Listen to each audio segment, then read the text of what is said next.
Hey guys, I just want to make this quick video. If you just want to buy the P2 Pro or C1, what are the main differences? So P2 Pro has a water resistance, 50 gram accuracy versus 100 gram accuracy for C1, ability to use simple mode, no body fat readings for pregnancy or pacemaker user. I will main advantage of P2 also is supporting Wi-Fi.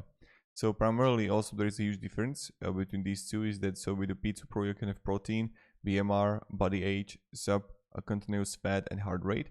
So yes, you can see right here the price is better for the C1. The full body composition, yes. High accuracy, you can have better for P2 Pro. You can see around 5 grams. Here it's 100. 3D virtual model for P2 Pro.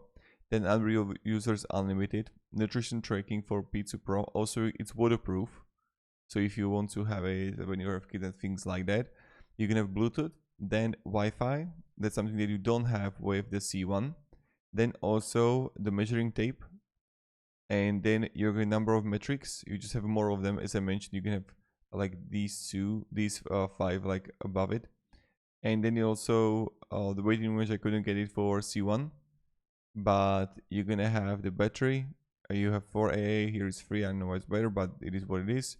And dimensions, don't know also which is better, and weight, which is better, don't know, but these are the main differences, right? So the water resistance, the Wi-Fi, nutrition tracking, and you can have more specs right here. So have a great day and goodbye.